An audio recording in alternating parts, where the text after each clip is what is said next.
ದುಸ್ಥಿತಿ ಅನ್ನುವಂಥ ಪರಿಸ್ಥಿತಿ ಎದುರಾಗಿರುವಂಥದ್ದು. ಕಾರಣ ಇಷ್ಟೇ, ಹೊಸ ಕಟ್ಟಡ ಮಾಡಿದ್ರು ಆದರೂ ಕೂಡ RTO ಕಚೇರಿ ಇನ್ನೂ ಕೂಡ ಉದ್ಘಾಟನೆ ಆಗಲಿಲ್ಲ.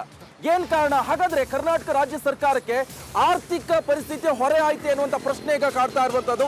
ಸಾರಿಗೆ ಇಲಾಖೆಯ ನಿರ್ಲಕ್ಷ್ಯಕ್ಕೆ ನೆನೆಗುದಿಗೆ ಬಿದ್ದಂತ ನೂತನ ಕಚೇರಿ ಇದು. ತುಕ್ಕು ಹಿಡಿತಿರುವಂತಹ ಕೋಟ್ಯಾಂತರ ವೆಚ್ಚದ ಹೊಸ ಕಟ್ಟಡ, ಇನ್ನೂ ಹಸ್ತಾಂತರವಾಗದ 8 ಕೋಟಿ ವೆಚ್ಚದ ನೂತನ ಕಟ್ಟಡ ಇದು. 5 ವರ್ಷಗಳಿಂದ ಬಾಡಿಗೆ ಕಟ್ಟಡದಲ್ಲೇ ಕಾರ್ಯನಿರ್ವಹಣೆ ಮಾಡ್ತಾ ಇದ್ದಾರೆ. ತಿಂಗಳಿಗೆ 4,80,000 ರೂಪಾಯಿ ಬಾಡಿಗೆ ಕಟ್ತಾ ಇರುವ ಅಧಿಕಾರಿಗಳು ಸರ್ಕಾರದ ಹಣ ನೀಡಿದ ಹಿನ್ನೆಲೆ 3-4 ತಿಂಗಳು ಬಾಡಿಗೆನೇ ಕಟ್ಟಿಲ್ಲ. 1 ತಿಂಗಳಿಗೆ 4,80,000 ರೂಪಾಯಿ ಕಟ್ಟಬೇಕು ನೋಡಿ. ಹೊಸ ಕಟ್ಟಡ ಮಾಡಿದ್ರು, ಸಾರ್ವಜನಿಕರ ತೆರಿಗೆ ದುಡ್ಡಲ್ಲಿ ಹೊಸ ಕಟ್ಟಡ ಮಾಡಿದ್ರು, ಆದ್ರೂ ಉದ್ಘಾಟನೆ ಭಾಗ್ಯ ಇಲ್ಲ. RTO ಕಚೇರಿಗೆ ಬಾಡಿಗೆ ಕಟ್ಟಡದಲ್ಲಿ 4,80,000 ಕೊಟ್ಟು ಬಾಡಿಗೆಯಲ್ಲಿ ಇವರು ವಾಸ ಮಾಡುವಂತ, ಇವರು ಅಧಿಕಾರ ನಡೆಸುವಂತ ಪರಿಸ್ಥಿತಿ, ದುಸ್ಥಿತಿ ನಿರ್ಮಾಣ ಆಗಿರುವಂತದ್ದು. ಶೇಮ್ ಇದು ರಾಜ್ಯ ಸರ್ಕಾರಕ್ಕೆ. ಎಲ್ಲೊಂದ್ ಕಡೆ ಆರ್ಥಿಕ ಹೊರೆ ಆಯ್ತಾ ಹಾಗಾದ್ರೆ ರಾಜ್ಯ ಸರ್ಕಾರಕ್ಕೆ ಎನ್ನುವಂತ ಪ್ರಶ್ನೆ ಈಗ ಕಾಡ್ತಾ ಇರುವಂತದ್ದು. ಕಾರಣ ಇಷ್ಟೇ, ಇದೆಂತ ದುಸ್ಥಿತಿ ಹಾಗಾದ್ರೆ? RTO ಕಚೇರಿ ಕಟ್ಟಿದ್ರು, ನೂತನ ಕಟ್ಟಡ ಕಟ್ಟಿದ್ರು, ಉದ್ಘಾಟನೆ ಯಾಕೆ ಮಾಡ್ತಿಲ್ಲ?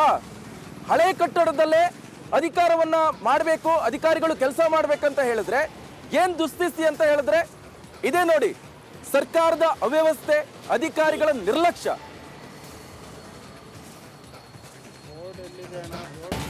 ಹುಬ್ಬಳ್ಳಿಯ ಗಬ್ಬೂರು ಹೊರವಲಯದಲ್ಲಿರುವಂತಹ PB ರಸ್ತೆಯಲ್ಲಿ ನೂತನವಾಗಿ ನಿರ್ಮಾಣ ಮಾಡಿರುವಂತಹ ಪ್ರಾದೇಶಿಕ ಆಯುಕ್ತರ ಕಚೇರಿಗೆ ಇನ್ನೂ ಉದ್ಘಾಟನೆಯ ಭಾಗ್ಯ ಕೂಡಿ ಬಂದಂತೆ ಕಾಣ್ತಾ ಇಲ್ಲ. ಸದ್ಯ ನಾನೀಗ PB ರಸ್ತೆಯಲ್ಲಿ ನೂತನವಾಗಿ ಬರೋಬ್ಬರಿ 8 ಕೋಟಿ ವೆಚ್ಚದಲ್ಲಿ ನಿರ್ಮಾಣ ಮಾಡಿರುವಂತಹ ಪ್ರಾದೇಶಿಕ ಆಯುಕ್ತರ ಕಚೇರಿಯ ಆವರಣದಲ್ಲಿದ್ದೀನಿ.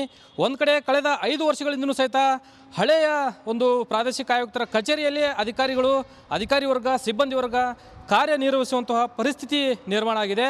ಒಂದು ಕಡೆ ಸಾಕಷ್ಟು ಸಾರ್ವಜನಿಕರಿಗೂ ಸಹಿತ ಈ ಬಾಡಿಗೆ ಕಟ್ಟಡದಿಂದ ಸಾಕಷ್ಟು ಅಧಿಕಾರಿ ವರ್ಗದಿಂದ ಕೆಲವೊಂದಿಷ್ಟು ಸಮಸ್ಯೆಗಳು ಉದ್ಭವ ಆಗ್ತಾ ಇರುವಂಥದ್ದು.